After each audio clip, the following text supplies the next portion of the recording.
네, 안녕하세요. 멘탈이 전부다의 철영입니다. 네, 한 주의 시작이었던 오늘 시장은 전반적으로 강했습니다. 미국 증시는 나스닥이 1% 이상 오르며 상승을 주도했고 결국 3대 지수가 모두 상승해서 마감했습니다. 암호화폐 시장도 대장인 비트코인이 다시 37,000달러를 넘기면서 그동안 일부 많이 올랐던 알트코인을 제외하고는 전반적으로 강세였습니다. 이번 주는 특별한 경제 이벤트가 없는 데다가 목요일이 휴장이고 금요일도 오전 거래만 하기 때문에 조용한 분위기가 예상됩니다. 다만 내일 있을 엔비디아의 실적 발표는 기술주 투심에 아주 큰 영향을 줄 수 있는데요. 현재 시장은 EPS가 전년 동기에 58센트보다 거의 6배가량 오른 3달러 36센트를 예상하고 있습니다. 엔비디아는 현재 기술주 상승의 핵심 테마인 AI의 대장주이기 때문에 엔비디아의 실적 여부에 따라 나스닥의 전체 투심이 결정될 것으로 생각됩니다. 네, 그리고 또 하나의 AI 대장주인 마이크로소프트는 얼마 전 오픈 AI에서 일방적으로 해임된 샘 올트먼을 영입한다고 발표하면서 오늘 신고가를 경신했습니다. 이제 마이크로소프트와 애플의 시가총액 차이가 겨우 6% 정도밖에 차이 나지 않습니다. 과연 마이크로소프트가 AI의 힘으로 애플을 꺾고 시가총액 1위 기업에 오를 수 있을지 기대가 모아지는 장면이죠. 결과적으로 미국 증시의 경우 지난 8월, 9월, 10월의 약세를 모두 되돌리는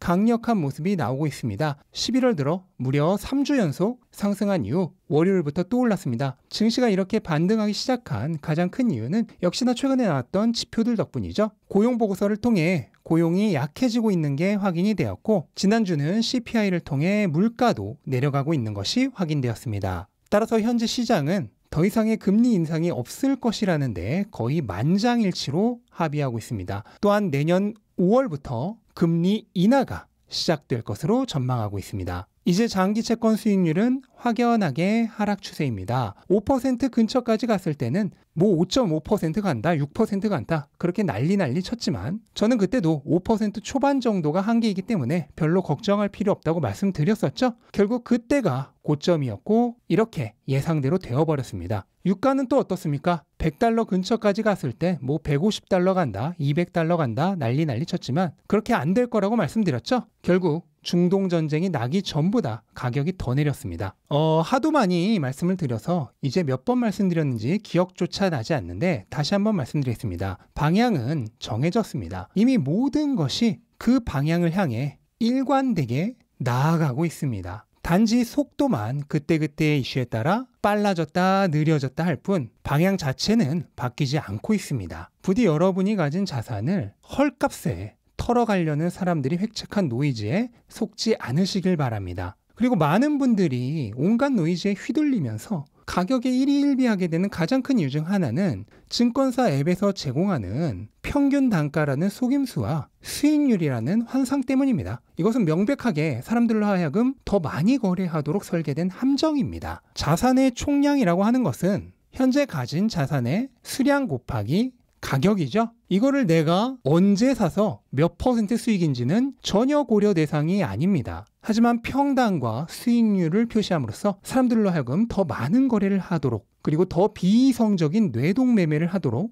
더 감정적인 즉흥 매매를 하도록 유도합니다. 내가 100달러에 산 주식이 120달러가 되면 20달러를 벌었다고 표시가 됩니다. 그걸 무심코 보고 있으면 별 생각이 없던 사람도 왠지 팔고 싶어집니다. 그렇게 해야 돈을 번 것처럼 느껴지기 때문이죠. 그게 잠재적인 수백 수천 달러의 이익을 잃는 일이라는 것은 생각조차 하지 못하죠. 그리고 이 상태에서 가격이 떨어지기라도 하면 더 날립니다. 이제는 벌었던 돈을 잃는 것 같은 기분을 만들기 때문입니다. 따라서 사람들로 하여금 두 가지의 행동을 하게 만드는데요. 하나는 이미 내 돈이었던 것을 잃는 것 같은 두려움에 사람들이 뇌의 일시정지 버튼을 누른 채로 그냥 동물처럼 공포에 팔게 만드는 것. 또 하나는 더 큰 돈을 벌고 싶은 욕심을 자극하여 물타기 하게 만드는 것이죠. 가치 있는 자산의 가격이 떨어질 때 더 사는 것은 매우 좋은 전략입니다. 문제는 본인의 포트폴리오 구성을 생각조차 하지 않고 하나의 자산에 맹목적으로 집착할 때 발생합니다. 그 자산을 더 사야 할 타이밍이 아닌데도 감정적으로 완전히 사로잡혀 버리는 거죠. 아마 지금 이 영상을 보고 계신 분들 중에서도 많이 계실 거라 생각합니다. 그만 놓아야 함을 스스로 알고 있으면서도 뜨겁다 하면서 놓지 못하고 쥐고 있게 만듭니다. 그게 모두 이 평단과 수익률이라는 함정으로 인해 발생합니다. 비트코인을 해외 거래소나 디파이에서 거래하면 평단과 수익률이라고 하는 게 표시가 안 됩니다. 그냥 자신의 총 자산만 표시가 되죠. 처음엔 대부분 이 상황에 적응을 못합니다. 원래는 이게 당연한 거죠. 내가 가진 자산은 그냥 수량 곱하기 가격입니다. 하지만 그동안 잘못된 습관에 사로잡혀 정상이 비정상처럼 느껴지게 됩니다. 하지만 이 상황에 익숙해지고 나면 이제 깨닫게 되죠. 아, 이게 정상이었구나. 나의 자산이라고 하는 것은 내가 가진 자산의 수량 곱하기 가격일 뿐인데 그동안 존재하지도 않은 평단이나 수익률과 같은 허상에 사로잡혀 있었구나 하는 깨달음을 얻게 됩니다. 그리고 해골물을 마시고 깨달음을 얻은 원효 대사처럼 평단과 수익률에 집착해서 벗어날 수 있게 되죠.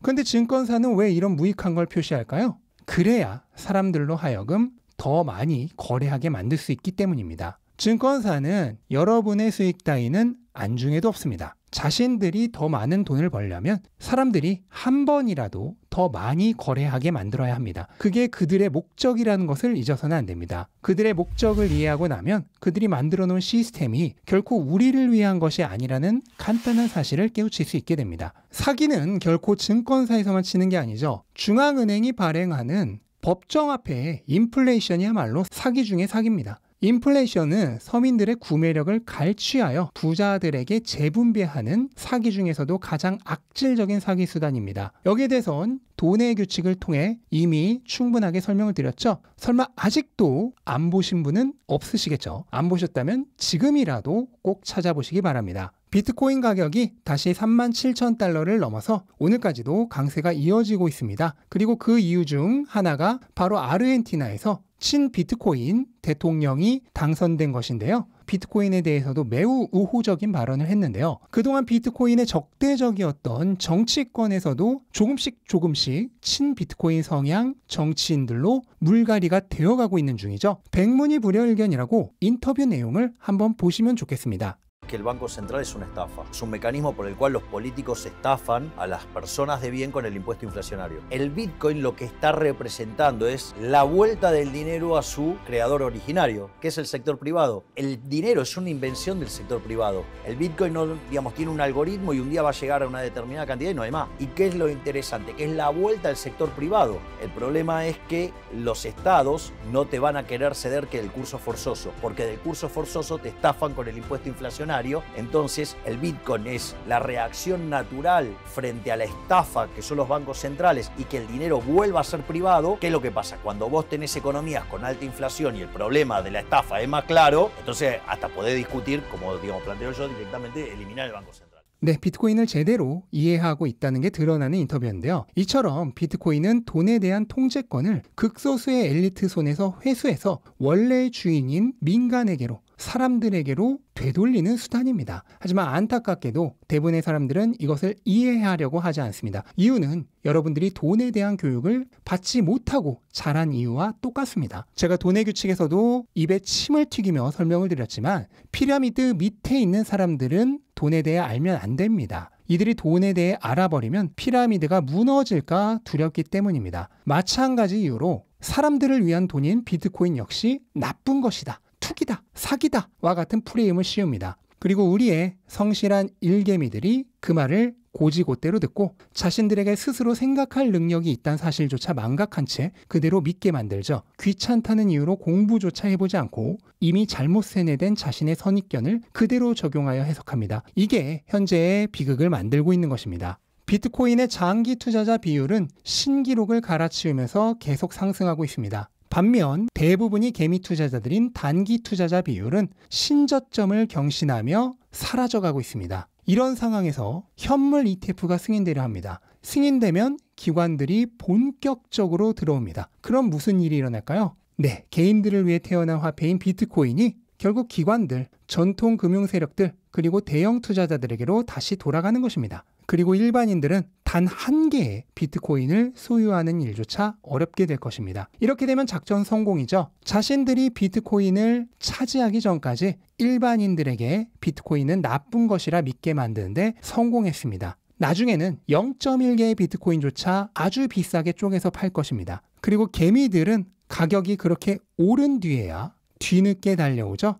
하지만 갈수록 가격이 오르니 더 들어오고 싶어도 들어오기도 어려워집니다. 이러한 일은 모든 자산시장에서 동일하게 반복되어 온 슬픈 역사입니다. 금에서도 일어났고 부동산에서도 일어났고 주식에서도 일어났습니다. 그 역사가 지금도 반복되고 있고 앞으로 반드시 다시 반복될 것입니다. 비트코인은 현재 딱 그 변곡점 위에 서 있는 단계입니다. 여기서 몇 년만 더 지나면 기관들의 진입이 본격화되면서 변곡점을 넘어버립니다. 그렇게 되면 일반 투자자들의 진입은 끝나는 것이죠. 이번 슈퍼사이클은 그 선을 넘어가기 직전에 개미들이 탑승할 수 있는 마지막 기회입니다. 이 기회가 지나가면 이제 다시는 기회가 없을 것입니다. 저는 그걸 사명감을 가지고 사람들에게 전파하고 있습니다. 한 명이라도 더 많은 동지들이 저와 함께 이 마지막 기회에 탑승하기를, 그래서 빠른 시간 내에 원하는 경제적 수준에 도달하기를 간절히 바라는 마음으로 비트코인을 전파하는 일에 전념하고 있습니다. 그래서 새벽 5시부터 밤 12시까지 일하고 있습니다. 더 힘내야 할 때입니다. 왜냐하면 지금이 아니면 늦어버리기 때문입니다. 지금 이 순간에도 문이 닫혀가고 있기 때문입니다. 부디 한 분이라도 더 많은 분들이 함께 할 수 있기를 바라는 마음을 가져보면서 오늘 영상 마치도록 하겠습니다. 영상 도움되셨다면 구독과 좋아요 부탁드리고 즐거운 하루 되시기 바랍니다. 감사합니다.